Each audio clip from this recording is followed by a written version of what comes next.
bababa na po tayo at ito na po yung mga pilote na napakarami. So thousands of pilote na siguro yung ilalagay nito para po sa pagbaon dyan siguro mga kaudits dito or doon. So sa taningan nyo mga kaudits, saan nito ibabaon? Sa may dagat na o dito sa itong pababa?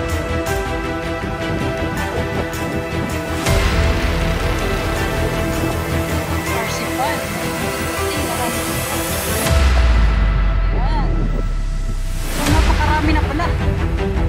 Yan o. Wow. So, pas tayo. Kuha lang tayo ng mga kuha natin mga topics. Thumbnails. Yan o.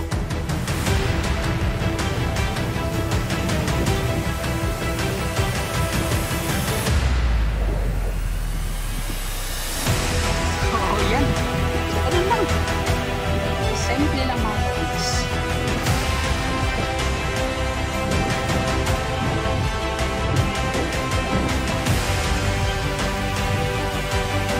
So napakarami na pala oh. Dati yung dalawa pa na itong mga cottage. Ngayon, may isa, dalawa, tatlo, apat. Kapang 5.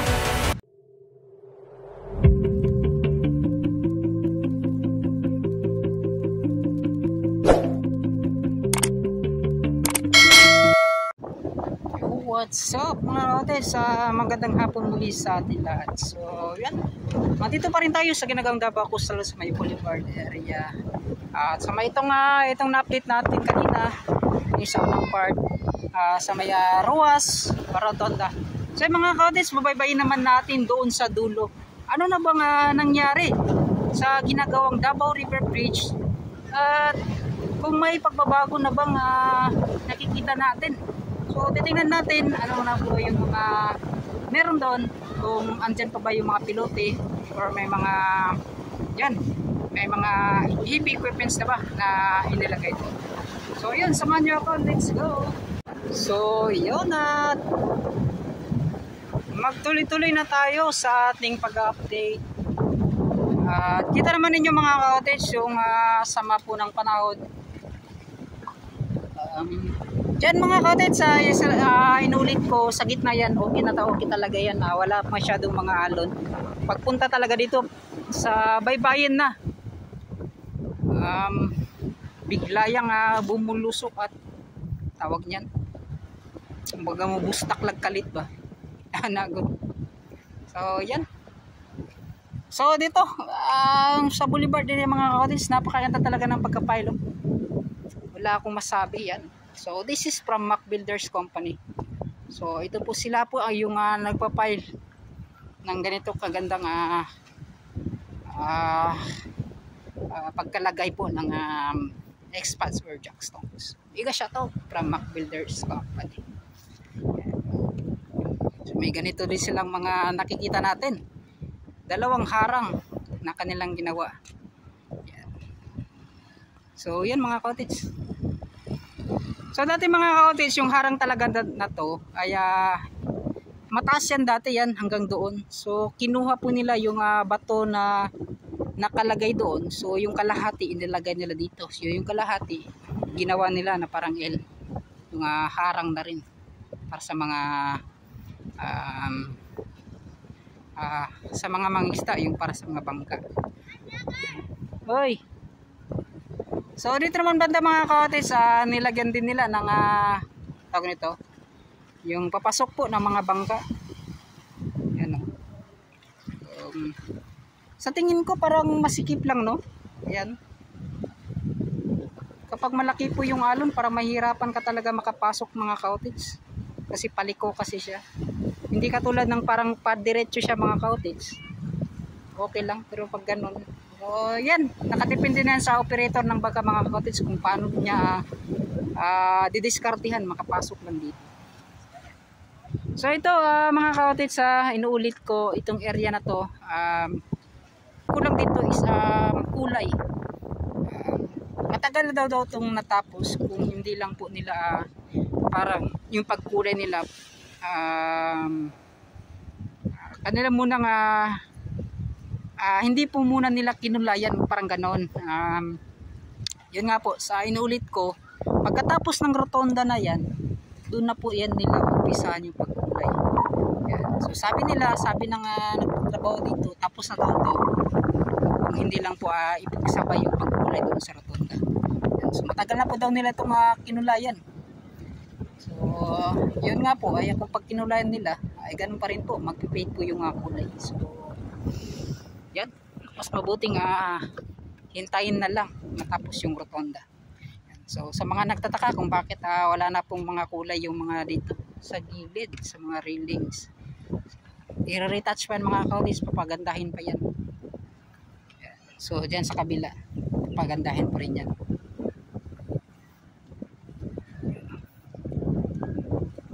And then yung double sulod straight line, yung kulay yellow, hindi pa rin nila na ilagay mga kautis. So, ayan, may mga mangilan-gilan na mga di natin maintindihan dito banda. Ayan, masama yung panahon mga kautis, pupunta pa naman tayo dun sa dulo. So, atin namang lalakarin itong kahabaan. Ayan. So, ito mga kautis, at pupunta tayo dun sa dulo.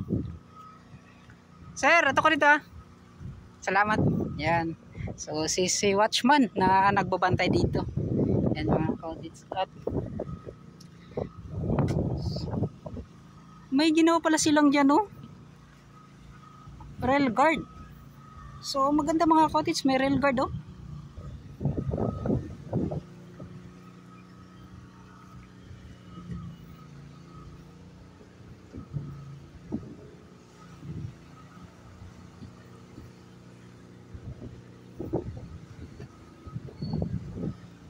Sobrang sama po ng panahon.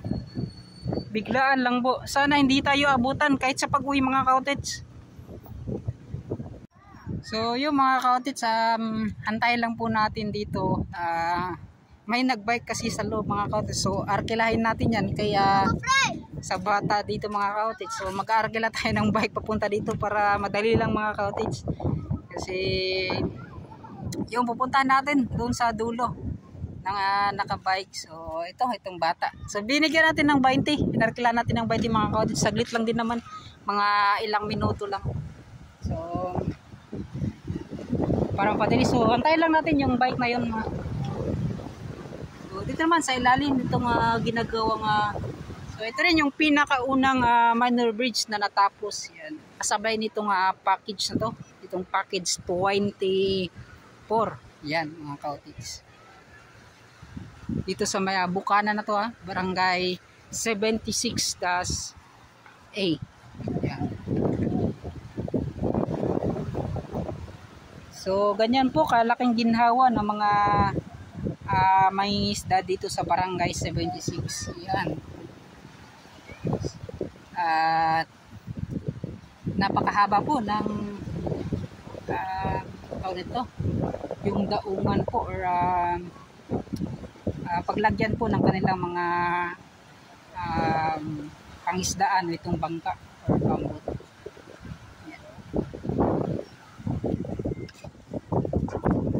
So magbabaktas tayo mga kautits hanggang doon. Yan. Para makakuan tayo.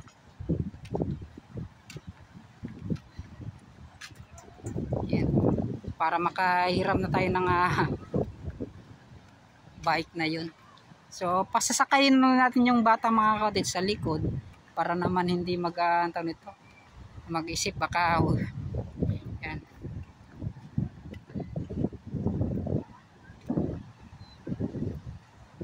Yan. Tambal manata ni mga kautits, gabon manata ni. Sakay na Halamang gamot ba itong mga kautits yan na tumubo dito?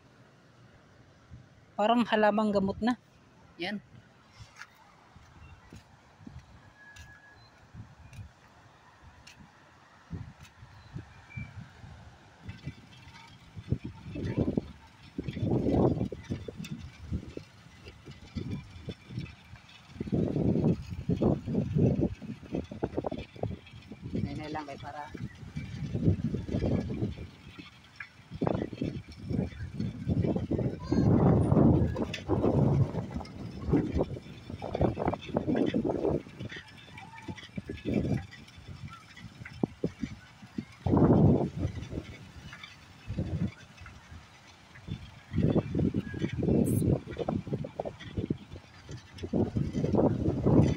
kahoy, kahoy gunit.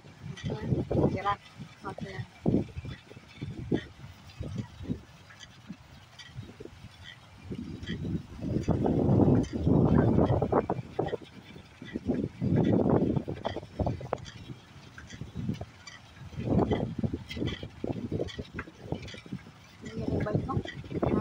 Kapoy dig bite. Kapoy eh. Kapoy sikat.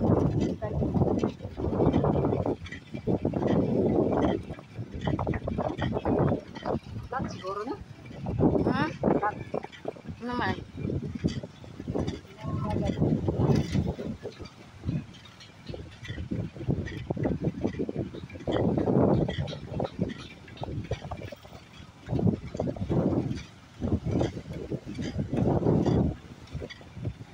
Balik diri ka dali tapos musakay ko sa imo pauli. Oh. Tawagon lang di ka dito lang ko.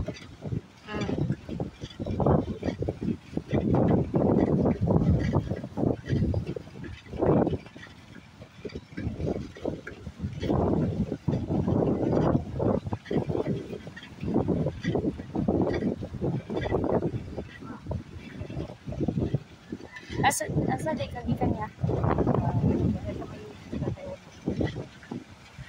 So nandun sa Ikulan, nabot ka?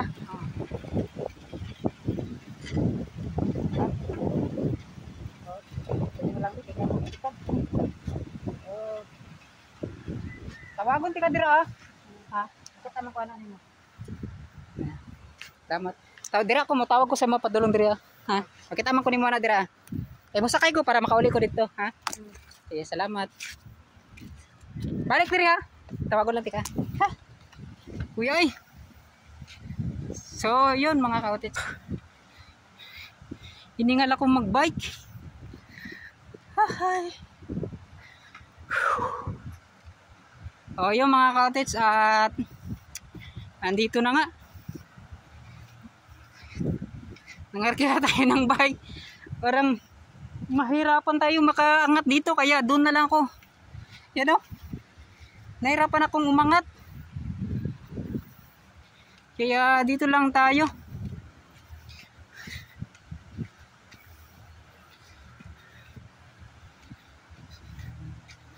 So ngayon ay pagpatuloy natin yung pag-update natin dito sa dulo.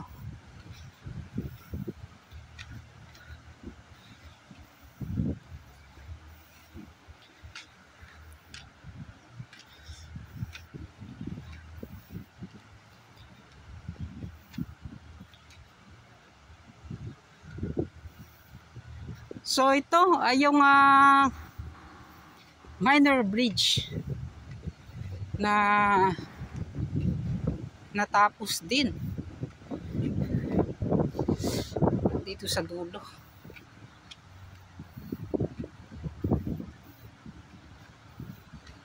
Pero walang sakon mga kautits, walang antawag nito. Walang bias or bagasakon. Ito yung pinakamagandang minor bridge na nakita ko, lalo na sa paggawa nito mga dito. Okay. So walang bias, maganda naman lahat, ngunit yung para sa akin lang mga kautits, ito yung pinaka yung parang tumatak sa akin, yan, sa aking pag-update.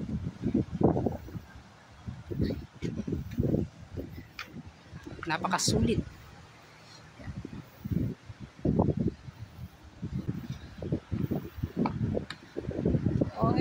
Papasilip ko muli sa inyo yung paano rin nila pinail itong napakagandang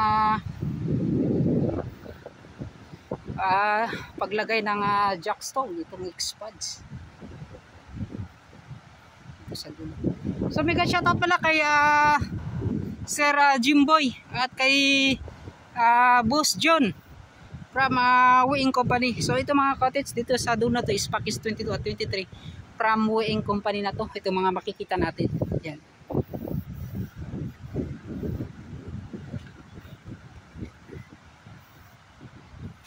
So ito yung gumawa. Si Boss Longlong. Yan.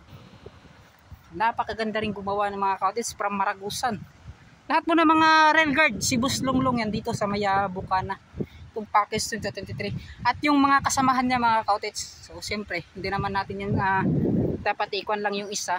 So dapat din shoutout natin yung mga kasamahan ni Boss Longlong. Yan. Hindi ko na kasi nakuha yung mga kanilang mga pangalan. Kaya yun, si Boss Longlong kasi yung mga na-interview natin.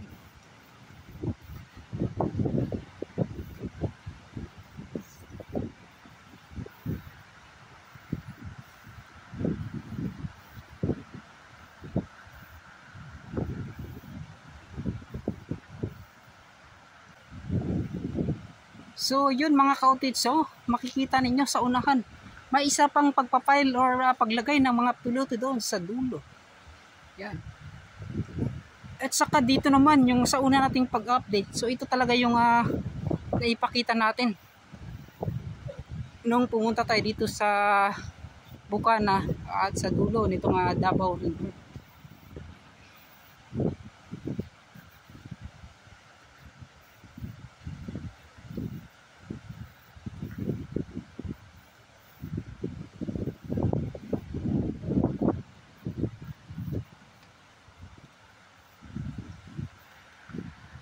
So yan mga ka-outage, so nasisira na yung mga bungsod.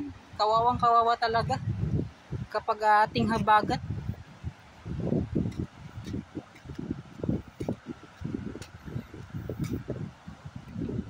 So ito na nga mga ka-outage at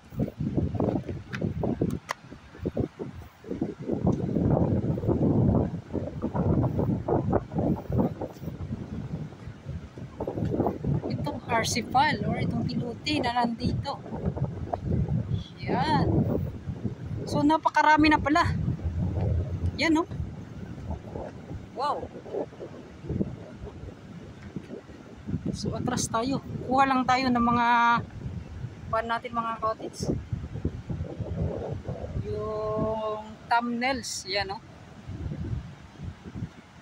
So yan ba yung maganda.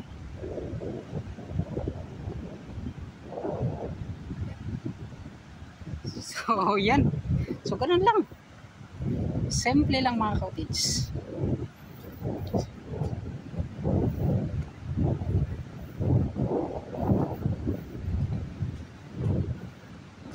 So napakarami na pala oh. Dati yung dalawa pa na ito mga ka-outage. Ngayon may isa, dalawa, tatlo, apat, kapang 5 na file po ng pilote. Yan. Yan oh. Napakarami na. So may mga na talaga, may sinyalis na talagang mabubuo na itong Davao River Bridge. So, yun nga po mga ka-outage, sa ating napag-alaman talaga by month of December ngayong taon ay sisimulan itong paggawa dyan na napakahaba na nilatin na nasa 1,374. Yan kasi yung mga nakita natin, yung pagsi-search natin, 1,374 endpoint or by abutment ba mga ka-outage or parang pagganon na. So yan. So sa tingin ko mga ka-outage, kaya dito pa lang yan ginawa mga ka-outage kasi yun nga pataas pa yan, katulad ng paggawa doon sa may Talomo Matina Playa Bridge yan. Napataas pa yan nila. So itong pagtambak nila sa dito sa ginagawang Davao Coastal Road ay hindi pa to, ito yan talaga yung final na taas. Tatambakan pa yan nila kung hindi po tayo nagkakamali. Yan mga ka-outage. So ito isang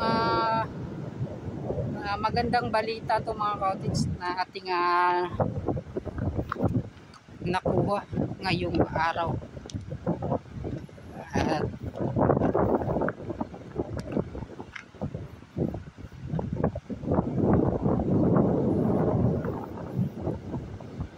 may bahagi na naman tayo sa mga viewers natin. Yan. So, at yung pagbablog ko mga ka-outage, tuloy-tuloy na yan. Sana hindi na po yung sakit po ng aking ulo ay mawala na mga ka-outage. So kasi ito si ulo siya nandito mga ka-outage ba, yung aso na to. parang siya nata yung tagabantay ng Davao Coastal Road. At since pa mga cottage, hindi pa natapos yung package na to from Hueng. Andito na yan siya. Yung aso na yan. Yan o. Yan. So, parang wala na atang may-ari niyan. Wala nang kumukuha. Bababa na po tayo at ito na po yung mga pilote na napakarami. Yan. So, thousands of pilote na siguro yung ilalagay dito. Para po sa pagbaon dyan siguro mga cottage. So, na dito or doon. So sa taningan nyo mga cottage, saan ito ibabaon? Sa may, dyan sa may dagat na or dito sa itong pababa?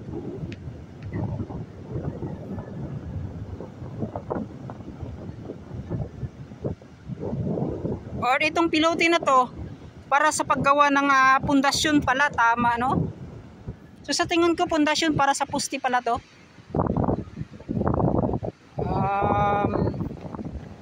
Tama, pundasyon para sa puste. Kung di tayo nagkakamali.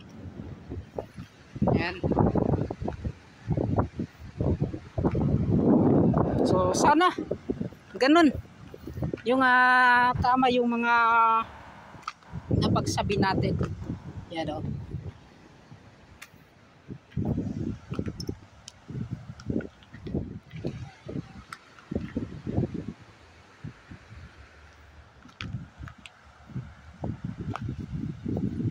Isang magandang sinyales na ating nakalap ngayong araw.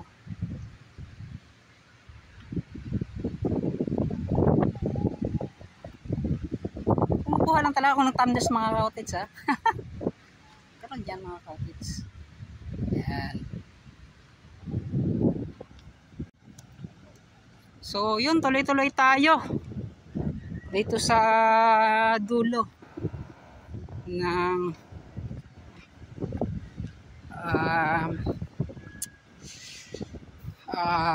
ginagawang Davao River Bridge sa Bukana segment.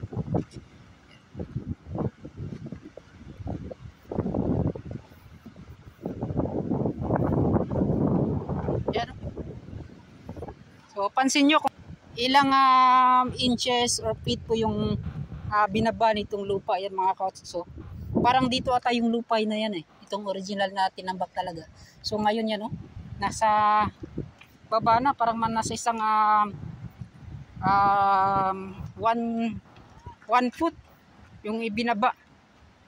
So hindi pa yan basta-basta kakuha na yung 1 foot na yun mga cottage.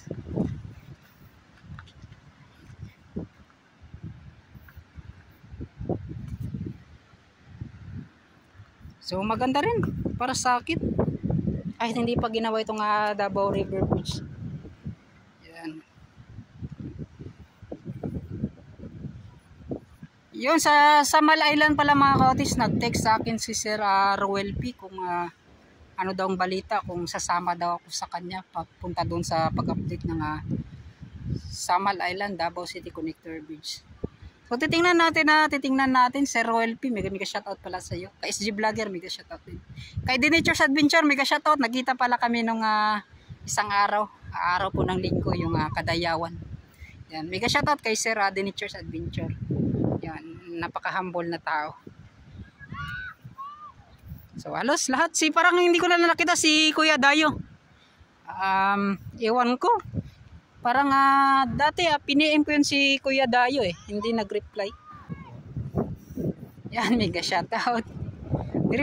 Tinext ko yan eh. Dati sabi ko sa kanya na, Sir, kaningan, ikaw day say pero hindi man ako ni-replyan mga cottage. So mega shoutout sa'yo, Kuya Dayo. So soon, mag-meet up lahat po ng mga local vloggers dito.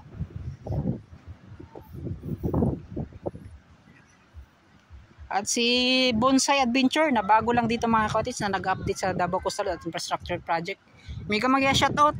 Yung bonsai po yung kaniyang dating content. So ngayon nag-update na sa dito sa ginagawang Davao Coastal at Infrastructure Project sa Davao City. So ito mga cottage, yun no, pansin po ninyo yung mga bata na nandoon po sa hunasan. Yan. Sila, riot na sila? Riot o balas? Balasay lang dahil mga cottage. So dili sila ka nang batuhay. Ano? Dili kayo no? So yun, low tide kasi mga cottage. So